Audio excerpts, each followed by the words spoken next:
મોક્ષમાળા શિક્ષાપાઠ 67 અમૂલ્ય તત્વ વિચાર. અમૂલ્ય તત્વ વિચાર એટલે જેનું મૂલ્યાંકન ન થઈ શકે એવો અમૂલ્ય તત્વ વિચાર. તત્વ તો સાત છે: જીવ, અજીવ, આશ્રવ, સંવર, બંધ, મોક્ષ, નિર્જરા. અથવા જડ ને ચેતન બેમાં પણ સાથે સમાય. બેના મિશ્રણથી સાત તત્વો ઊભા થયા છે. બાકી આખું વિશ્વ જડ ચેતનાત્મક છે. જડ એ બધું ભૌતિક પૌદ્ગલિક વસ્તુ જે ચક્ષુ ગોચર થાય તે, અને અરૂપી એવો જીવ તત્વ. એટલે બેમાં જો ગણીએ તો જડ ને ચેતન આ બે જ તત્વ છે આખા વિશ્વમાં. કેમ કે આત્મા સિવાય બીજા બધા જડ છે. અને આશ્રવ, સંબર, બંધ, મોક્ષ, નિર્જરા એ જે તત્વો ઊભા થયા એ બેના મિશ્રણથી થયેલા છે. આત્મા અનાદિકાળથી કર્માદિ જડ વસ્તુ સાથે છે. એને લઈને આ કર્મનો આશ્રવ, પછી બંધ, પછી એની કર્મોની નિર્જરા કરવી, સંવર કરવો, એનાથી મુક્તિ પ્રાપ્ત થાય, એ બધા મિશ્રણથી બનેલા તત્વો છે. એવા જે સાત તત્વોમાં આપણે કયું તત્વ તો કે જીવ તત્વ. એ આત્મા તત્વની ઓળખાણ કરવા માટે કૃપાળુદેવે આ અમૂલ્ય તત્વ વિચાર નામનું કાવ્ય લખ્યું. અત્યંત કિંમતી વિચાર. વિવેચન આપણે સાથે જોઈએ છીએ બ્રહ્મચારીજીનો, એના આધારિત લઈએ છીએ. એટલે આત્મા સંબંધી અત્યંત હિતકારી વિચાર તે તત્વ વિચાર, અને તે મનુષ્ય ભાવમાં જ થઈ શકે. કેમ કે ગાઢ સંસ્કાર માનવ દેહમાં આપણે પાડ્યા હશે આત્મા સંબંધી, તો એ દેવલોકમાં કે નરકમાં કામ લાગે છે. ક્ષાયક ધમકીથી થયેલા શ્રેણી કે કૃષ્ણ નરકમાં ગયા તો ત્યાં પણ એમને એ સંસ્કાર ત્યાં સુખી રાખે છે. એમ કે છે કે સમ્યક દ્રષ્ટિ સદા સુખી અને મિથ્યા દ્રષ્ટિ સદા દુઃખી. મિથ્યા દ્રષ્ટિ દેવલોકમાંય દુઃખી, જ્યારે સમ્યક માન્યતાવાળો એવો આત્મા તે દેવલોકમાંય સુખી અથવા નરકમાંય સુખી, અને મિથ્યા દ્રષ્ટિ તો દેવલોકમાંય દુઃખી. કેમ કે જેની દ્રષ્ટિ આત્મા તત્વો પર નથી, ભૌતિક પદાર્થ ઉપર જ છે, તે સદા દુઃખી. અહીંયા બ્રહ્મચારીજી કહે છે કે આ પાઠ કૃપાલદેવે પહેલાં તો ગદ્ય રૂપે લખ્યો હતો, પણ તે પર શાહી ઢોળાઈ જવાથી શાહી ઢોળાઈ ગઈ. અસલ પાઠ તો ગદ્ય રૂપે લખેલો, શાહી ઢોળાઈ જવાથી આ અમૂલ્ય તત્વ વિચાર નામનું કાવ્ય લખ્યું છે, જે આત્માનો વિચાર કરવા માટે લખ્યું છે. આ જીવને અરૂપી એવા આત્માનો વિચાર જ આવતો નથી. કેમ કે દેખાતું નથી. આ ચર્મ ચક્ષુ ગોચર નથી એવો આત્મા, એટલે જે દેખાય એનો વિચાર કરે, પણ આત્માનો નથી કરતો. એટલે એ વિચાર એને કોઈ રીતે ઉદ્ભવે એના માટે આ કાવ્ય રચ્યું. હરિગીત છંદમાં લખ્યું. એનો અર્થ પરમાર્થ કૃપાલ બ્રહ્મચારીજી કહે છે. હરિ એટલે ભગવાન, ગીત એટલે હરિના ગુણગાન. હરિ એટલે શુદ્ધાત્મા. શુદ્ધાત્માનું આ ગીત છે, અથવા આત્મગીત છે આ, પણ અહીં તો એ છંદનું નામ છે. અહીં તો હરિગીત છંદ. હવે પહેલી ગાથા પરમ કૃપાળુદેવ લખે છે: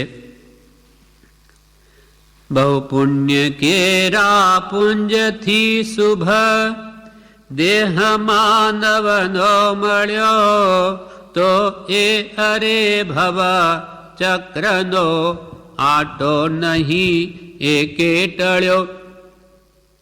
સુખ પ્રાપ્ત કરતા સુખ ટળે છે, લેશે લખે લહો ક્ષણ ક્ષણ ભયંકર ભાવ મરણે કા અહો રાચી રહો. બહુ પુણ્ય કેરા પુંજથી, થોડું થોડું પુણ્ય ઘણા ભવોમાં ભેગું કર્યું.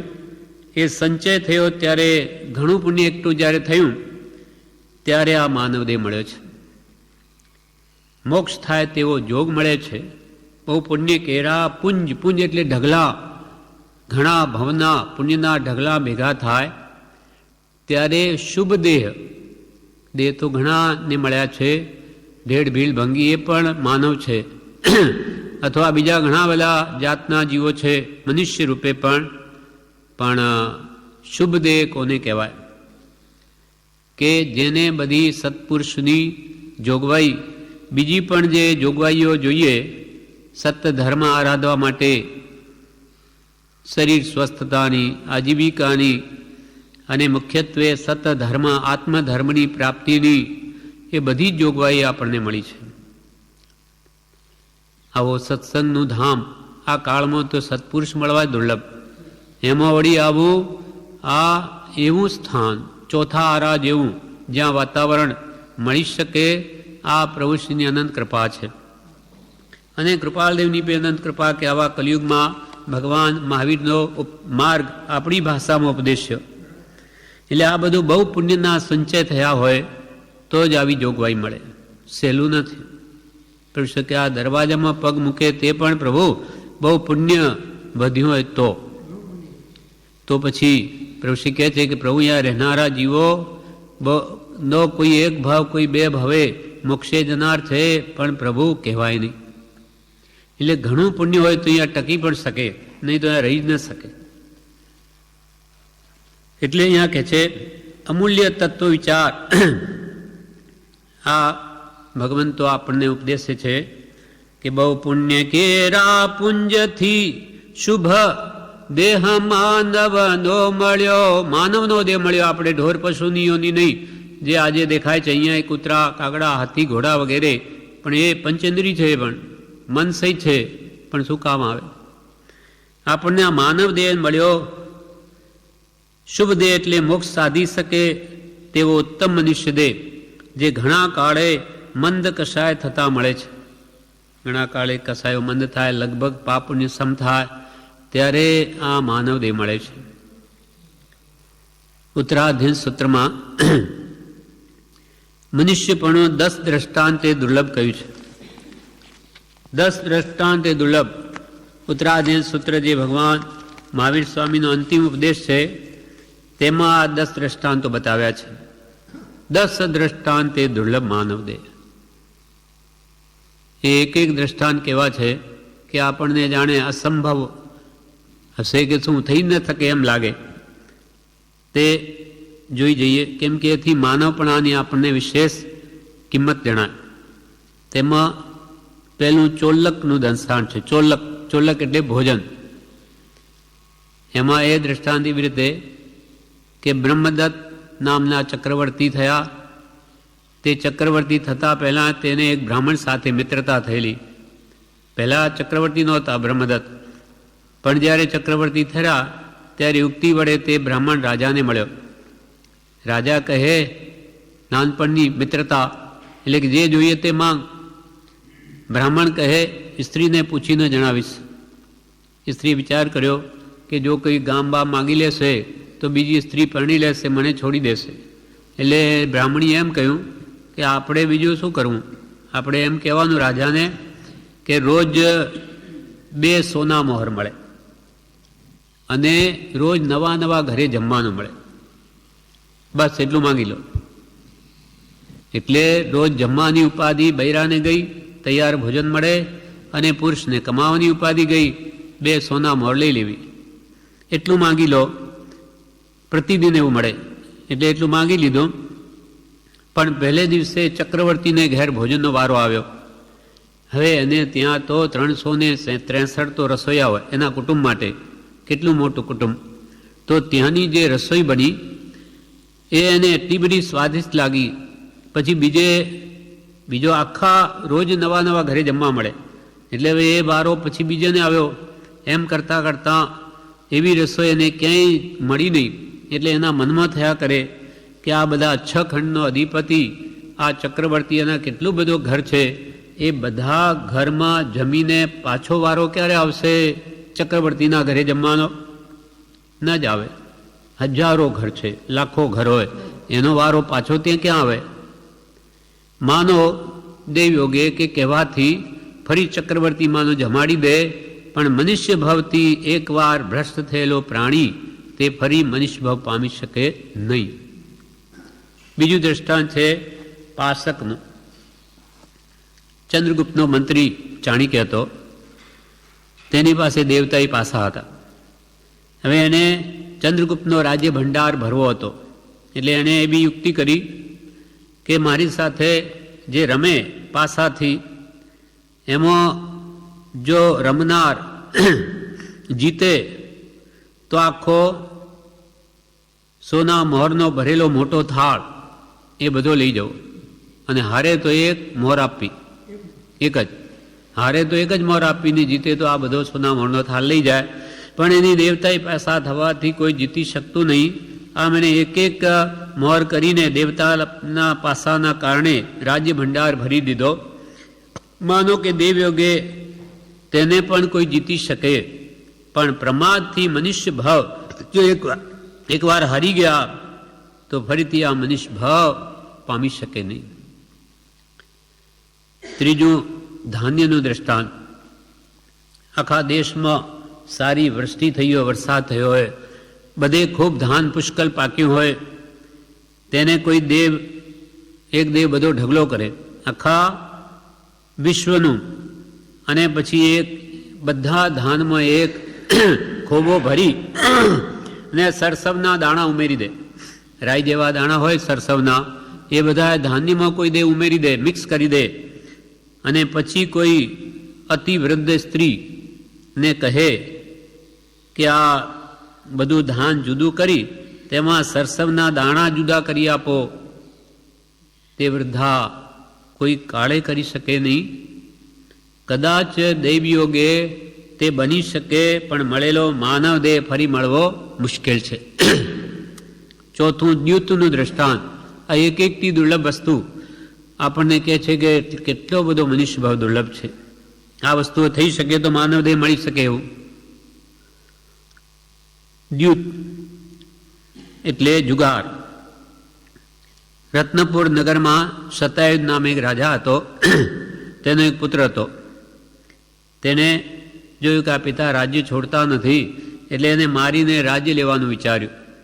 મંત્રીને ખબર પડી ગઈ, એટલે મંત્રીએ પુત્રને કહ્યું, ના, મંત્રીએ રાજાને કહ્યું કે ભાઈ આ તમને આવી રીતે તમે રાજ્ય છોડતા નથી એટલે મારવાનો વિચાર કરે છે, તો કે હું એને સમજાવું.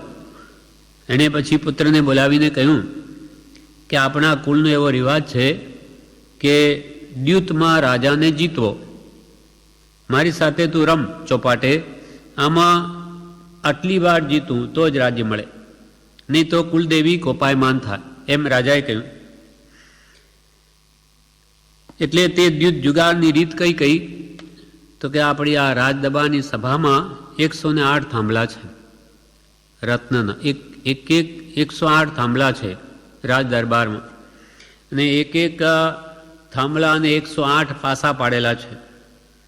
એટલે આપણે રમીએ તો 108 વાર તું જીતે તો એક થાંભલો જીત્યો કહેવાય. અને આવી રીતે 108 વાર કરી, 108 × 108 વાર પાછા એટલા થાંભલા બધા જીતાય ત્યારે તું જીત્યો કહેવાય.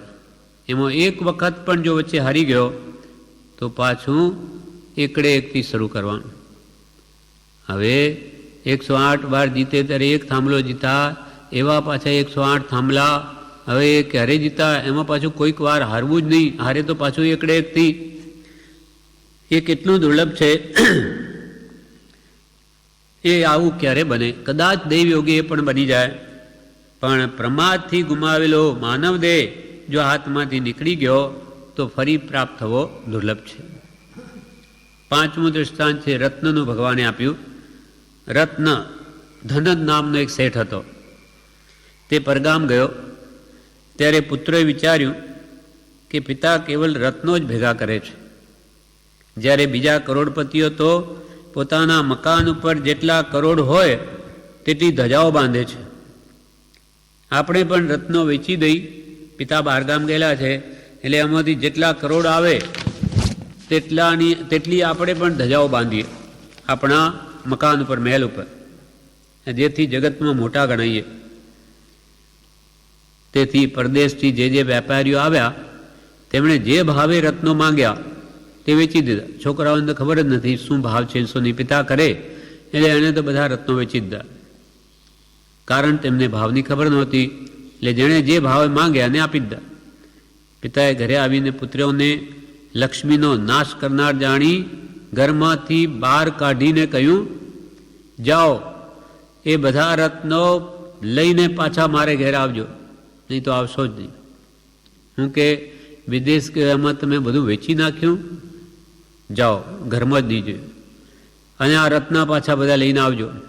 હવે બધા કયા દેશના ગ્રાહકો આવેલા, કોને વેચ્યા એ શું ખબર, કેવી રીતે બધા ભેગા કરી શકે અને વેચેલો માલ એ થોડો પાછો આપે, એ હવે કેમ બને? કદાચ દેવયોગે બને, પણ પ્રમાદથી ગુમાવેલો માનવદેહ ફરીથી પામી શકાય નહીં. છઠ્ઠું સ્વપ્નનું દ્રષ્ટાંત આપે છે. એક રાજાનો પુત્ર મૂળદેવ હતો. જુગારના વ્યસનના કારણે ઘરમાંથી તેને બહાર કાઢી મૂક્યો હતો. તે ફરતો બેનાતર નગરે આવ્યો. ત્યાં મુસાફરખાનામાં સૂતો હતો.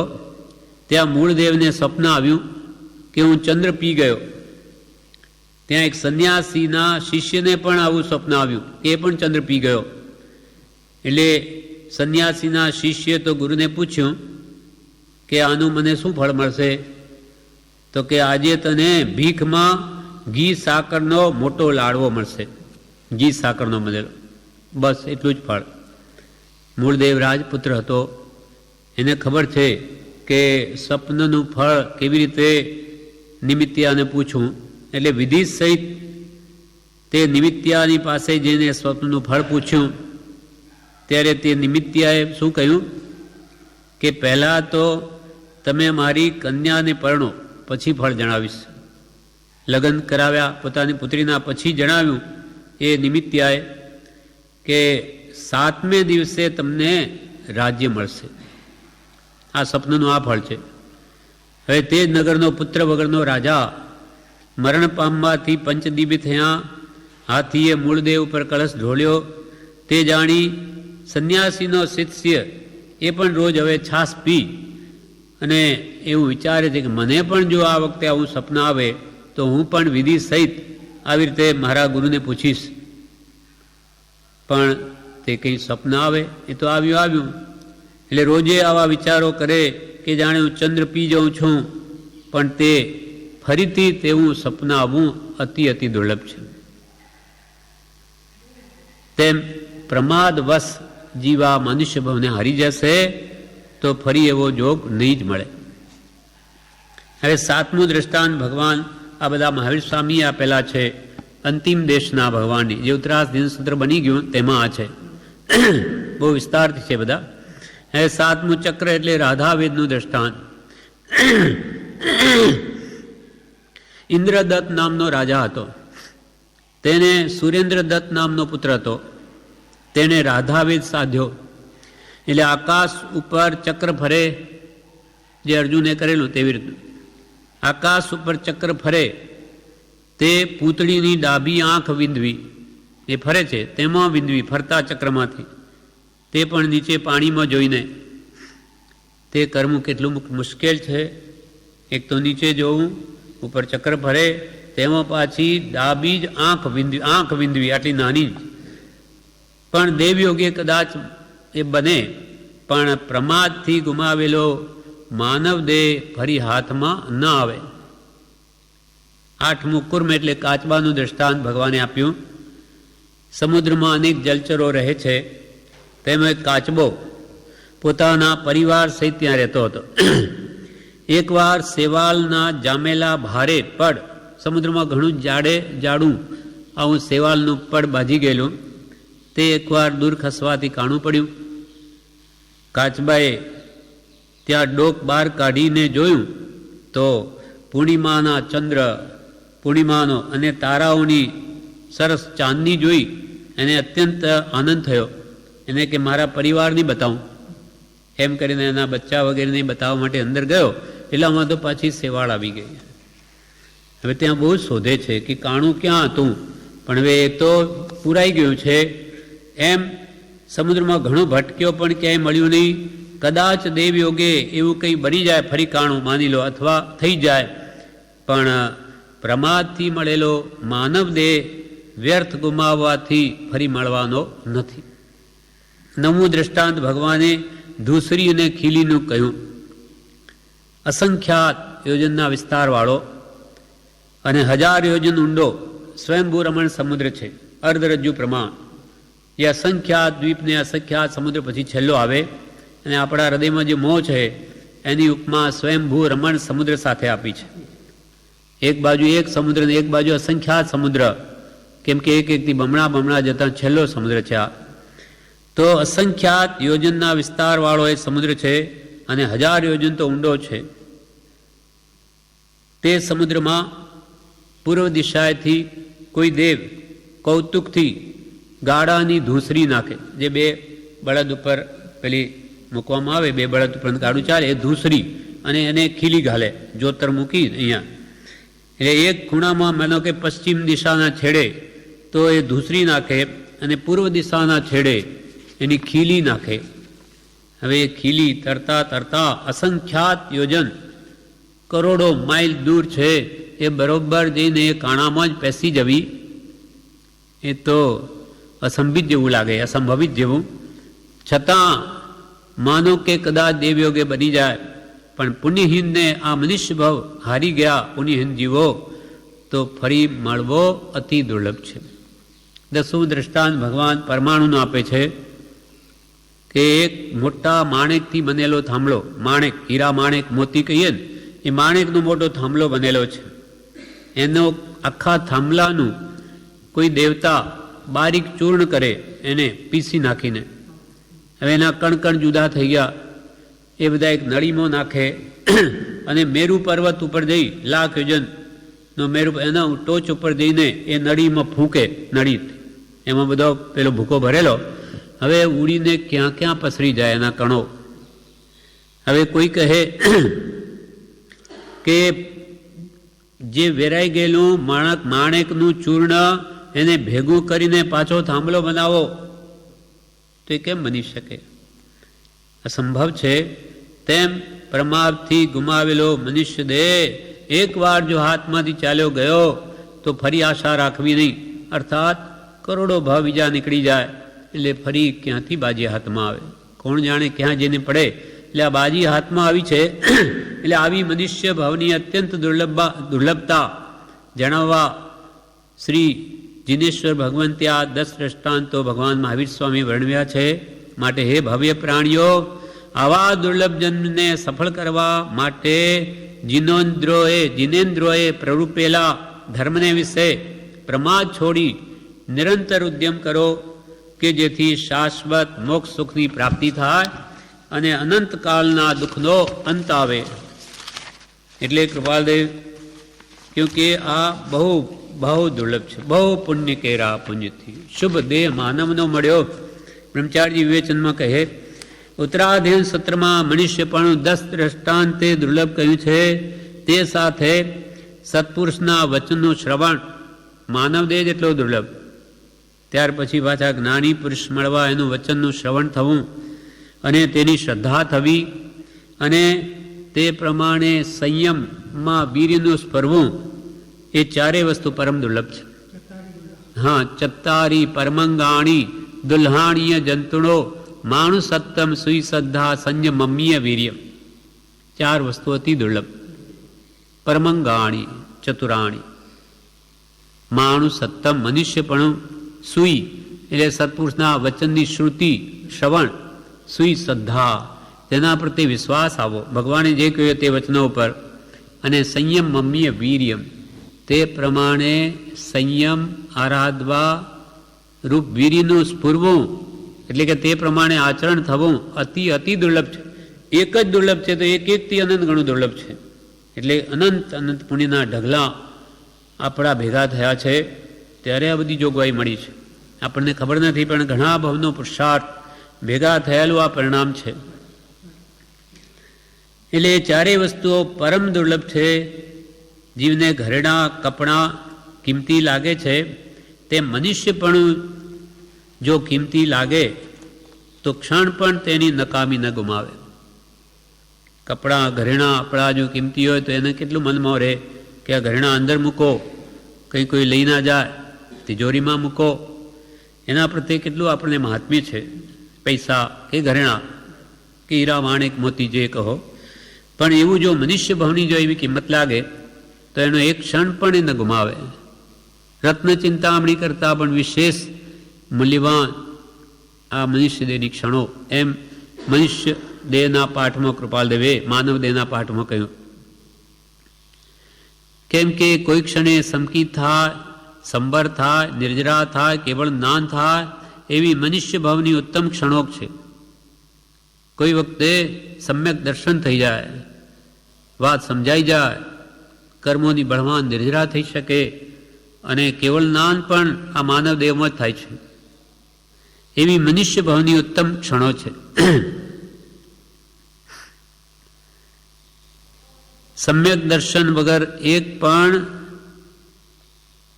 ગુણ આવતો નથી. તેમ આ બધા ગુણોનો ભંડાર એટલે કે ઠેઠ મોક્ષ સુધી પહોંચવા રૂપ જે ક્રિયા છે એ માનવ દેહ સિવાય તો કોઈ ભાવમાં નથી. હવે આગળ કે છે, બહુ પુણ્ય કેરા પુંજથી શુભ દેહ માનવનો મળ્યો, તો એ અરે ભવ ચક્રનો આંટો નહીં એકે ટળ્યો.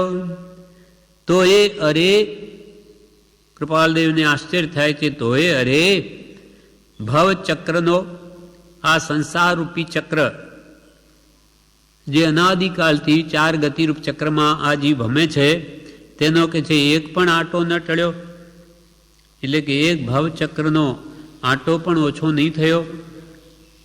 તો તે માનવ દેહ પામીને શું કર્યું?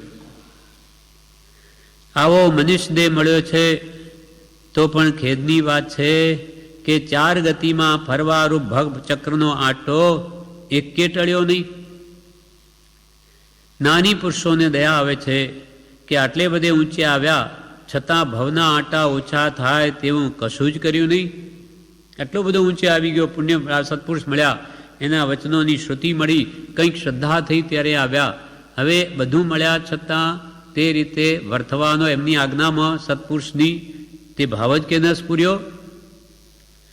તો કે શું કર્યું તે આવીને? કશું જ કર્યું નહીં. આંટો ક્યારે ટળે? સમકિત થાય પછી ભવ ગણાવવા માંડે. ગણતરીના ભવરે સમકિત વમે નહીં તો ઉત્કૃષ્ટ 15 ભવે મોક્ષે જાય. એટલે શ્રદ્ધારૂપ સમકી પણ એટલું જ બળવાન છે. ત્રણેય સમકિત 751માં પત્રમાં કૃપાલદેવે કહ્યા, શ્રદ્ધારૂપ સમકિત પણ એટલું બળવાન છે. પણ શ્રદ્ધા એટલે કેવી? એ રોમે રોમ એક તુહી અર્થાત એ સિવાય બીજું નહીં. આ કાળમાં ગુરુ હોય તો મારા કૃપાળુદેવ જ, બીજું કોઈ નહીં. ગમે તેવો પ્રત્યક્ષ હોય, કહેવાતો હોય, પણ હોય તો કૃપાલદેવમાં આવી ગયા, બીજું નહીં. એવો દ્રઢ પ્રભુશ્રીજી જેવો કે બ્રહ્મચારીજી જેવો દ્રઢ વિશ્વાસ જોઈએ. એ તો જો કે જ્ઞાન પામ્યા, ઘણી ઊંચી ઈચ્છાએ સમકિતની દશાએ પહોંચ્યા, પણ શ્રદ્ધા તો એટલી બળવાન જોઈએ. તો એનો પણ વધારેમાં વધારે 15 ભાવ, 2-3 ભાવમાં નિવેડો આવી જાય. જેમ વ્રતદાસ ગંગાદાસ કાવીઠાવાળા એકવાર કૃપાલદેવ અગાસ સ્ટેશન પર હતા અહીંયા, તો પેલા ભાઈ આવ્યા, પગે પડ્યા, પછી કહે કે પ્રભુ મને તો કંઈ આવડતું નથી, ખેડૂત છું, જાણે મને હું કંઈ સમજતો નથી, શું થશે મારું? તો કૃપાલદેવ કહે શ્રદ્ધા રાખજો, આ સ્મરણ કરજો. પછી મંત્ર આપે અને કહે કે આ પ્રમાણે તમે કરશો તો તમને આવતા ભવે જ્ઞાન થશે અને ત્રીજા ભવે તમારો મોક્ષ થઈ જશે, મુક્તિ મળશે એમની શ્રદ્ધાથી, એમની આજ્ઞાથી.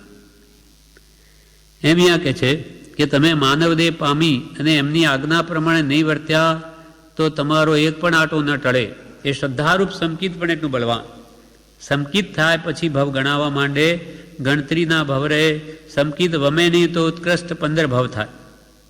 સમકિત ન થાય ત્યાં સુધી જીવ ચાર ગતિમાં ફરવારૂપ આંટા માર કરે છે. સમકિત થયા પછી આંટા ઉકળવા માંડે ત્યાં સુધી તો ઉર્જા વધે. જેમ દોરાની રીલ ઉપર આંટા માર્યા જ કરે તો વધારે એ મોટી થાય, કર્મોથી ભારે થાય જીવ. પણ એક દોરો ઊંધી રીતે ચાલે તો આંટા ઉકળવા માંડે.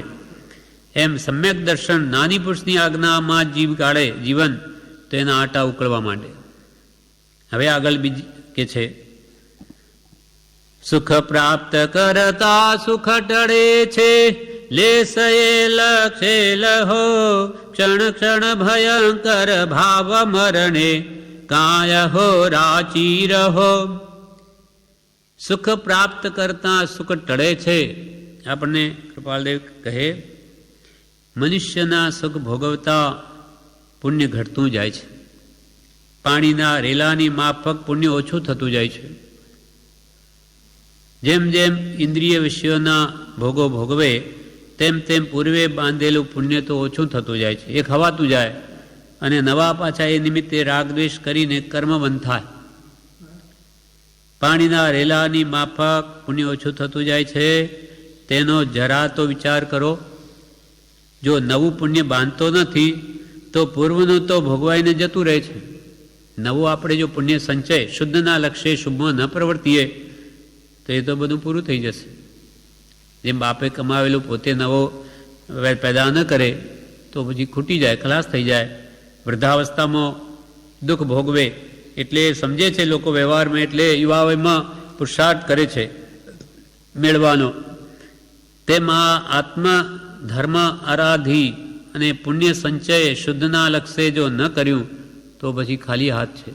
પછી પુણ્યની જોગવાઈને આ બધો આપણને સંજોગ મળ્યા એ પુણ્યના કારણે છે.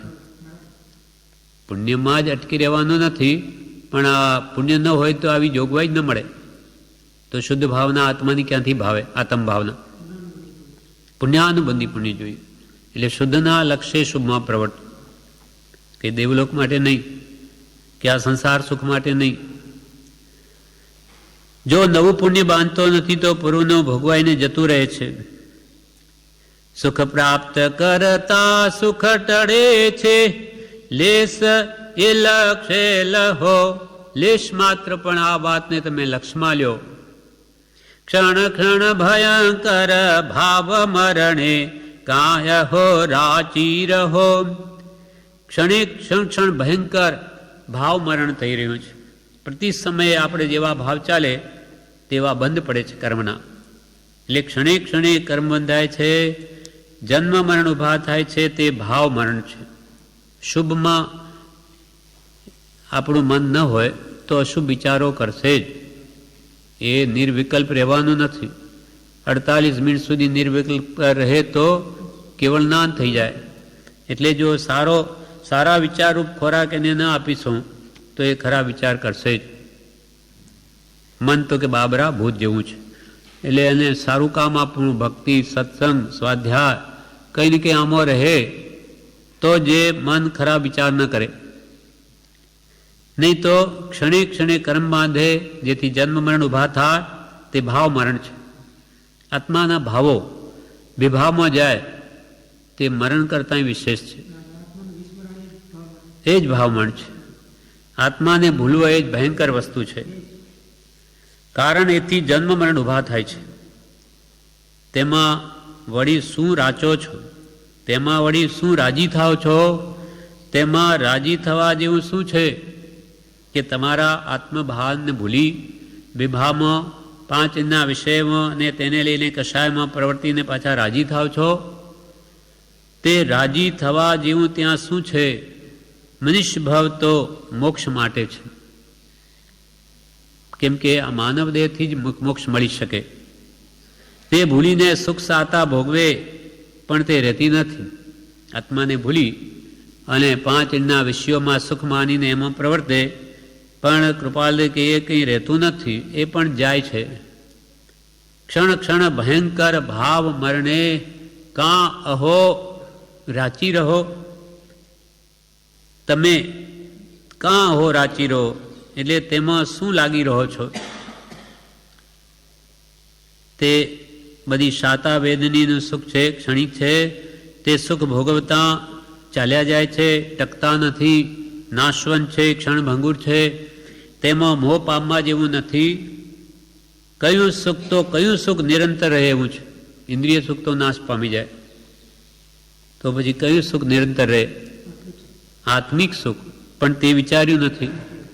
પોતાના સ્વરૂપનું સુખ નિરંતર રહે એવું છે. તેની વિસ્મૃતિ થાય એ ભયંકર છે. સાને લઈને ભૂલી જવાય છે આત્માની વિસ્મૃતિ કેમ થાય છે? હવે તેના કારણો કહે છે. પહેલાં તો કહ્યું કે જો સ્વરૂપને ભૂલ્યા તો ભાવમરણ થયું, અને એથી સમય સમયે તમે કર્મબંધ કરશો અને છતાં પણ એ વૃત્તિ ત્યાં જ રહે છે અને આત્મા ભણી વળતી નથી, તેનું શું કારણ? તે હવે કારણો બતાવે છે બીજી ગાથામાં. લક્ષ્મી અને અધિકાર વધતા શું વધ્યું તે તો કહો, શું કુટુંબ કે પરિવારથી વધવાપણું એ નયગ્રહો. લક્ષ્મી અને અધિકાર વધતા શું વધ્યું તે તો કહો. કૃપાલ કે લક્ષ્મી એટલે આખો જન્મારો પૈસા કમાવામાં કાઢે, તેમાં શું વધે? તો કે કર્મ વધે, જન્મ મરણ વધે. અધિકાર મળ્યો તો કે નોકરો વધે. રાજા થાય તો પણ શું? આ ભાવ હારી જાય પછી શું કામનું? ગમે એટલું લક્ષ્મી મેળવવામાં કે પોતાની સત્તા જમાવવામાં ભલે હજારો નોકરો રાખી શકે એટલો મોટો બની જાય, પણ એ અધિકારથી શું વધ્યું તે તો કહો. કેમ કે ગમે તેટલું છે 5-50 વર્ષ માટે છે, પછી તો એ છે જ નહીં કંઈ આમાંનું. લક્ષ્મી અને અધિકાર વધતા શું વધ્યું તે તો કહો. એટલે એમાં મહત્તા શી છે? ત્યારે શું કુટુંબ કે પરિવારથી વધવા પણ એ નયગ્રહો? એટલે શું તમે કુટુંબ પરિવાર એટલે પુત્રાદિકથી મહત્તા મળે છે એમ માનો છો? એ નયગ્રહો છો? એટલે કે એવો અભિપ્રાય ધરાવો છો કે પુત્રો ઘણા હોય, પરિવાર મોટો હોય, પૈસા ખૂબ હોય તો એમાંથી મને મહત્તા મળે, મોટાઈ, એના માટે કરો છો? એથી તો માત્ર સંસાર વધે છે. લક્ષ્મી વગેરે માટે આખી જિંદગી ગાળે, તેથી નરદેહ હારી જવાય છે. એનો એક પણ પળ તમને વિચાર ન થયો? લક્ષ્મી અને અધિકાર વધતા, અધિકાર એટલે સત્તા, શું વધ્યું તે તો કહો. શું કુટુંબ કે પરિવારથી વધવાપણું એ નયગ્રહો. વધવાપણું સંસારનું નરદેહને હારી જવો, એનો વિચાર નહીં અહો એક પળ તમને હવો. વધવાપણું સંસારનું, માત્ર લક્ષ્મી અને અધિકાર મેળવવા માટે જ જીવન પૂરું કર્યું કે પરિવાર વધારવા? શું કુટુંબ કે પરિવારથી વધવાપણું એ નયગ્રહો? વધવાપણું સંસારનું, એનાથી તો માત્ર સંસાર વધે છે, જન્મ મરણ વધે છે. નરદેહને હારી જવો, એથી તમે આ મહાપુણ્યના અને ઢગલા ભેગા થયા ત્યારે તો માનવદેહ મળ્યો, એને તમે હારી જશો. કેમ કે બધો અમૂલ્ય સમય તમે તુચ્છ આ વસ્તુ ભેગી કરવામાં ગાળ્યો અને વસ્તુ સાથે આવવાની નથી. લક્ષ્મી વગેરે આખી જિંદગી ગાળે, લક્ષ્મી વગેરે મેળવવામાં તેનાથી નરદેહ હારી જવાય છે. એનો એક પળ પણ તમને વિચાર ન આવ્યો કે આ બધું શું કરું છું, મારી સાથે એમાંથી કે આવવાનું નથી, તેના માટે તો રાત દિવસ મથું છું. અને જે વડે મારા આત્માનું હિત થાય, જે સંસ્કાર સાથે આવે, એના માટે હું કંઈ નથી કરતો. તમને કે છે એક પળ માત્ર પણ એવો વિચાર કેમ ન ઉદ્ભવ્યો? વધવાપણું સંસારનું નરદેહને હારી જવો, એનો વિચાર નહીં અહોહો. એક પળ તમને હવો, એક પળ માત્ર પણ તમને એવો વિચાર ના આવ્યો? કેમ કે એક પળ પણ એવો વિચાર આવે તો એનું જીવન ફરી જાય.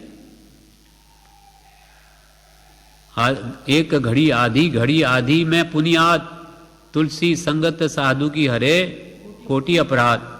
આધી એક ઘડી એટલે 24 મિનિટ, એની અડધી 12 મિનિટ, 12 ની 6 મિનિટ બી કોઈ મહાત્માનો સમાગમ થઈ જાય તો એનું જીવન બલટાઈ જાય. એક વણકર હતો, તે દોરી વણતો હતો.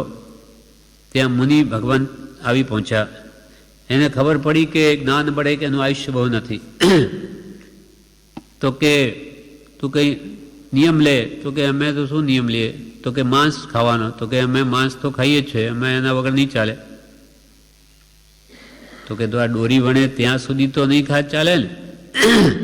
તો કે એ તો ચાલે, ત્યાં હવે ભણતા હોઈએ ત્યારે ક્યાં ખાવાનું છે, તો કે નિયમ લઈ લે કે જ્યાં સુધી દોરી વણું ત્યાં સુધી તો, જ્યારે જ્યારે દોરી વણું ત્યારે હું માંસ નહીં ખાઉં. જડતાથી પાળજે, નિયમ લઈ લીધો. અને એ વણતા વણતા તે વખતે એને નિયમ છે, દર વખતે રોજે એ પ્રમાણે કરે છે. તો તે વખતે જે વીજળી પડી ઉપરથી અને દોરી વણતા વણતા જ એનું મૃત્યુ થઈ ગયું. પણ વ્રતની દેવની ગતિ થઈ ગઈ, એમ આવે છે. એટલે આવી રીતે મનુષ્ય ભાવની એક એક કિંમતી ક્ષણ જો આત્માર્થે ગાળે એક એક પળ તો કેટલો લાભ થાય. 60 વિપળની એક પળ થાય છે, અથવા 24 સેકન્ડની એક પળ થાય, 60 પળની એક ઘડી થાય, અથવા 24 મિનિટ થાય, અને 60 ઘડીનો એક દિવસ થાય એટલે કે 24 કલાક થાય. આખી જિંદગીમાં એક પણ પળ તમે આત્માનો વિચાર કરવા માટે થોપતા નથી, એ ઘણું આશ્ચર્ય છે. કૃપાલ કે અલ્પ પણ તમે તમારા આત્માના વિચાર કરવા માટે સમય નથી ગાળતા, તો તે મહાન આશ્ચર્ય છે. આવી બધી જોગવાઈ મળી છતાં એની તમને કોઈ કિંમત નથી. જ્યારે ખરી મહત્તાનો પાઠ મોક્ષમાળામાં કૃપાલદેવે 16મો લખ્યો, તેમાં મહત્તા સામો છે તે બતાવ્યું છે. દયા, શાંતિ, ક્ષમતા, ક્ષમા, સત્ય, ત્યાગ, વૈરાગ્ય, એ જે આત્મગુણો મહાત્માએ મેળવ્યા, એને જે મહત્વ મેળવી છે તે બીજા કોઈએ મેળવી નથી, ચક્રવર્તીએ પણ મેળવી નથી. એટલે ચક્રવર્તીઓ પણ એક જ્ઞાની પુરુષોના ચરણમાં જઈને પડે છે કે એને જે આત્મરિદ્ધિ મેળવી તે મારી પાસે નથી. ભલે 9 નિધાન છે, 14 રત્ન છે, પણ આ મહાત્માએ જે આત્મરિદ્ધિ મેળવી તેમાંનું મારી પાસે કંઈ નથી. એટલે એને પરમ પ્રેમે પૂજે છે. એમ આત્મ મહત્તા કેમ વધે, એના ગુણો તે તરફ કે છે ધ્યાન આપો. એના માટે આ પાઠ લખ્યો. લક્ષ્મી અને અધિકાર વધતા શું વધ્યો તે તો કહો, શું કુટુંબ કે પરિવારથી વધવાપણું એ નયગ્રહો, વધવાપણું સંસારનું નર દેહને હારી જવો, એનો વિચાર નહીં અહો હો, એક પલ તમને હવો. હવે આગળ કે છે, નિર્દોષ સુખ નિર્દોષ આનંદ લ્યો ગમે ત્યાંથી ભલે, એ દિવ્ય શક્તિ માન જેથી જંજીરેથી નીકળે. નિર્દોષ સુખ નિર્દોષ આનંદ લ્યો ગમે ત્યાંથી ભલે. જ્ઞાની પુરુષો કહે છે કે તમને અમને દુઃખી કરવા નથી, તમને અમારે દુઃખી કરવા નથી, પણ જેથી નિર્દોષ સુખ એટલે આત્મા ભણી વળાય, વિષય કહેસાયથી રહિત નિર્દોષ સુખ, જેથી આત્મા ભણી વળાય, આત્માને કર્મ બંધ ન થાય, આત્મા નિર્મળ થાય, આત્મા જેથી છૂટે, એવું સુખ સત્સંગ ભક્તિમાં મળે છે. તે લ્યો ગમે ત્યાંથી. એટલે તમે શાસ્ત્ર વાંચન કરીને સુખ લ્યો, નિરાકોણ સુખાનંદ, કે સત્સંગ કરીને લ્યો, કે ભક્તિ કરીને લ્યો, કે સ્મરણ વડે જગતને ભૂલીને લ્યો, પણ નિર્દોષ સુખ લો. જે પંચેન્દ્રિયના વિષય ભોગવો મળે, બીજા જીવોની હિંસા થાય, આરંભ થાય, એવા સુખ ભણી તમે તેમાં વળોમાં, તે કરોમાં, પણ એથી વિપરીત નિર્દોષ સુખ નિર્દોષ આનંદ લ્યો ગમે ત્યાંથી ભલે, કે જેથી એ દિવ્ય શક્તિમાન એવો આપણો આત્મા, દિવ્ય શક્તિ, અનંત જ્ઞાન, અનંત દર્શન, અનંત સુખ અને અનંત વીર્ય, એવી અનંત શક્તિઓ જેનામાં દૈવી શક્તિઓ પડેલી છે, તિરોભાવે છે, એને આવિર્ભાવે કરો, પ્રગટમાં લાવો. એ દિવ્ય શક્તિમાન એવો આત્મા આ સંસાર રૂપી જંજીરથી બહાર નીકળે. જંજીર એટલે સાંકળ, 8 પ્રકારની 8 કર્મોની જાણે સાંકળોથી આપણા આત્માને બાંધી લીધો છે, અષ્ટકર્મ. એ સાંકળોમાંથી બહાર આવે, માટે તમે નિર્દોષ આનંદ લેશો તો નવા કર્મ ન બંધાશે, જૂના ભોગવાઈ જશે અને તમારો દિવ્ય શક્તિમાન એવો આત્મા અનંત શક્તિઓને પ્રગટ કરી સર્વકાળને માટે અનંત સુખ ભોગવશે. નિર્દોષ સુખ નિર્દોષ આનંદ લો ગમે ત્યાંથી ભલે, એ દિવ્ય શક્તિમાન જેથી જંજીરેથી નીકળે. પણ તારી માન્યતાએ તું સુખ લેવા જઈશ તો દુઃખ જ આવશે. સંસારમાં આપણી કલ્પના આપણે સુખ માનીને જોવામાં, સૂંઘવામાં, સાંભળવામાં, સ્પર્શવામાં, ખાવામાં, એ બધામાં આપણી માન્યતાએ સુખ કલ્પ્યું છે અજ્ઞાનવશ.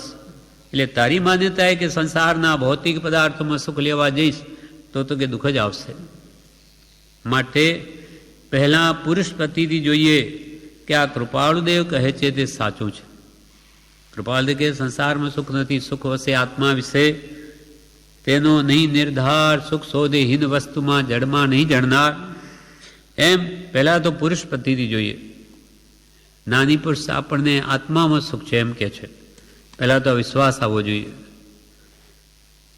તો એ ભૌતિક સંસારિક સુખોથી પાછો વળે, અથવા પર પદાર્થોમાં જે સુખ આપણે કલ્પ્યું એમાં સુખ કેટલું મળે અને પ્રાપ્તિ કરવામાં દુઃખ કેટલું થાય, એ બધું એને વિચારમાં લે તો વાત બેસી જાય. પણ પહેલાં તો પુરુષ પ્રતીતિ જોઈએ, કૃપાલદેવ પ્રત્યે પૂરો વિશ્વાસ જોઈએ. આ કૃપાલદેવ કહે છે તે સાચું છે. અહીં આત્માની વાત છે. પ્રભુ શ્રીજી કૃપાલદેવની શ્રદ્ધા કરવા કહેતા કે એમાં નુકસાન થાય તો અમે વીમો ઉતારીએ છીએ. તમે એને માનો અને એમાં તમારું અહિત થાય તો એનો અમે વીમો ઉતારીએ છીએ. પણ બાહ્ય વસ્તુ એટલે પરપદાર્થનું સુખ લેવા જાય છે તે નિર્દોષ નથી. કેટલા બધા આરંભ પરિગ્રહ કરે ત્યારે ક્ષણ માત્ર એને સુખાભાસ થાય, એ પણ ટકે નહીં, એ પણ થોડા વેળામાં ક્ષણમાં જતું રહે, થોડી વારમાં.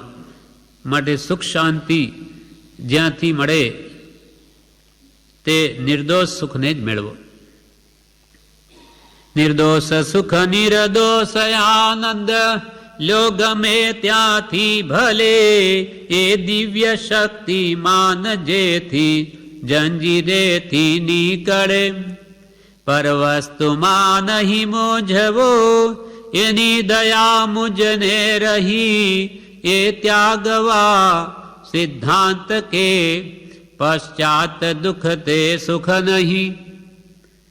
પર વસ્તુમાં નહીં મૂંઝવો, એની દયા મુજને રહી. કૃપાલદેવ કહે કે પર વસ્તુ આત્માથી બધું પર છે. પર ભૌતિક પદાર્થોમાં તમારી આત્મવૃત્તિને જવા ન દો. કેમ કે પર વસ્તુમાં વૃત્તિ જવાથી પોતાનું સ્વરૂપ સુખ પામી શકાતું નથી ને તેથી જ મૂંઝાય છે.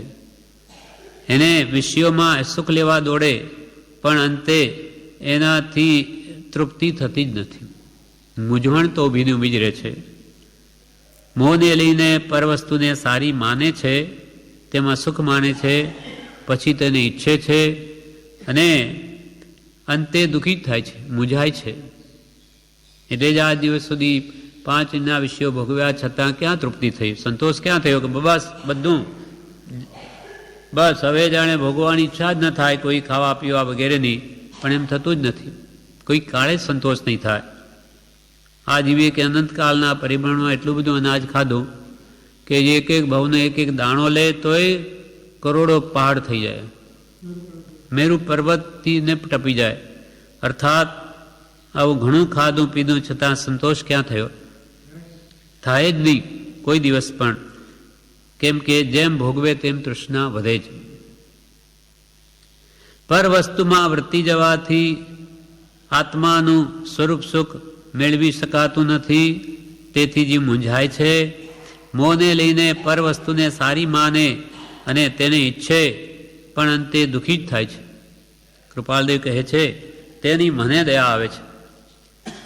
આપણે તો અજ્ઞાનવશ આપણને મોહ બુદ્ધિ પર મરે એટલે આપણને તો સુખ જ દેખાય. પણ જ્ઞાનીઓ કે આ દુઃખ છે બધું, એટલે આપણી દયા એમને આવે છે. પૂતગલ સુખની પાછળ જાય છે, પણ તેના ફળરૂપે નરકાદિ દુઃખ આવવાના છે, તેથી જ્ઞાની પુરુષને દયા આવે. આપણે પૂતગલ સુખ માટે આખું જીવન વ્યતીત કરીએ, આપણને તો એ પદાર્થોમાં સુખ બુદ્ધિ છે અજ્ઞાનવશ, પણ પૂતગલ પદાર્થને ભોગવવાથી ભોગોપભોગ પદાર્થોથી માં હિંસા થાય છે, અને તે પ્રત્યે રાગ દ્વેષના ભાવો થવાથી ભાવ હિંસા પણ થાય છે, અને તેથી એનું ફળ નરકાદિ દુઃખ આવે. તેથી જ્ઞાની પુરુષોને આપણી દયા આવે છે. પરવસ્તુમાં નહીં મૂંઝવો, એની દયા મુજને રહી, એ ત્યાગવા સિદ્ધાંત કે પશ્ચાત દુઃખ દે સુખ નહીં. પર વસ્તુને ત્યાગવા માટે સિદ્ધાંત કયો કે જે વસ્તુનો ઉપયોગ કરવાથી અંતમાં એનું ફળ જો દુઃખરૂપ આવે તો તે ભલે વર્તમાનમાં સુખ લાગતો હોય તે પણ દુઃખ જ છે. સગળું પરવસ્તે દુઃખ લક્ષણ, નિજવસ્તે સુખ લઈએ. પરવસ્તુ શું? કર્મ. આત્મા કર્મને પરવશ છે, કર્મને આધીન છે. કે દેહની પ્રવસ્થા, દેહમાં આત્મબુદ્ધિ છે, ઇન્દ્રિયોને પોતાની માને છે, એને આધીન હોવાથી તે પરવશ છે. એટલે પરાધીન સપને હું સુખનાઈ. જ્યાં પરવસ્થા છે તે વ્યક્તિને સ્વપ્નમાં પણ સુખ નથી. રામાયણમાં કહ્યું પરાધીન સપને હું સુખનાઈ. પરવસ્તુ એ કર્મ, દેહ, ઇન્દ્રિય વગેરેને આધીન હોવાથી જે પરવશ છે તે દુઃખ છે. નિજવશ જે આત્માને આધીન છે તે સુખ છે. સગળો પરવશ તે દુઃખ લક્ષણ, નિજવશ તે સુખ લહીએ. એ દ્રષ્ટે આત્મ ગુણ પ્રગટે, કહો સુખ તે ગુણ કહીએ રે ભવિકા, વીર વચન ચિત્ત ધરીએ. સગળું પરવશ તે દુઃખ લક્ષણ, નિજવશ જે હોય સ્વાધીન તે જ તેને સુખ કહીએ. અને એ દ્રષ્ટિ આવશે ત્યારે નિજ આત્મગુણ પ્રગટ છે. જે પરવશ છે તે દુઃખ છે, નિજવશ જે આત્માને આધીન છે તે સુખ છે. કૃપાલદેવે પણ એના વિશે કહ્યું 539માં પત્રમાં. બીજા પદાર્થમાં જીવ જો નિજ બુદ્ધિ કરે તો પરિભ્રમણ દશા પામે છે, અને નિજને વિશે નિજ બુદ્ધિ થાય તો પરિભ્રમણ દશા ટળે છે. બીજા પદાર્થમાં મારાપણું, નિજ બુદ્ધિ, મારાપણું અથવા મમતા ભાવ જેમ જેમ કરે તેમ તેમ પરિભ્રમણ વધે. મમતાથી બંધાય છે. નિર્મમ જીવ મુકાય યા તે ગાઢ પ્રયત્ન છે નિર્મમ કરવો પાય. નિર્મમત્વ ભાવ કરવાનો પુરુષાર્થ કરો. પુણ્યાધીન જે મળ્યું હોય એમાં પણ આત્મબુદ્ધિ કાઢી નાખો. આ બધું કર્મના સંજોગ છે, બધું જવાનું. આ નહીં જાય તો હું જવાનો. બીજા પદાર્થમાં જો નિજ બુદ્ધિ કરે તો પરિભ્રમણ દશા વધે પામે છે, અને નિજને વિશે નિજ બુદ્ધિ થાય તો પરિભ્રમણ દશા ટળે છે. આત્મામાં આત્મબુદ્ધિ થાય તો પરિભ્રમણ દશા ટળે. પર વસ્તુ ત્યાગવા યોગ્ય છે એ વાત સિદ્ધાંતરૂપ છે કે જેની પાછળ દુઃખ આવે તે સુખ નથી. પર વસ્તુ ત્યાગવા યોગ્ય જ છે, કેમ કે સ્વ નથી, પર છે.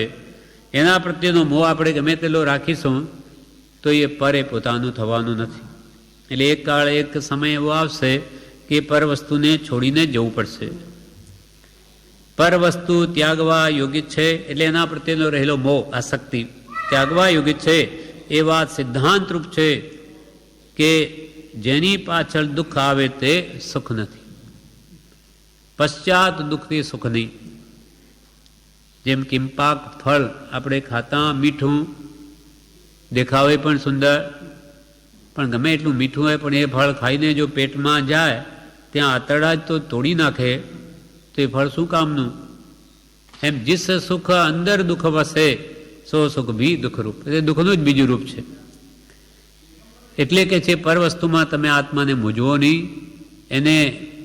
એને મૂંઝવણમાં લઈને જાઓ આસક્તિ કરીને પર પદાર્થોમાં.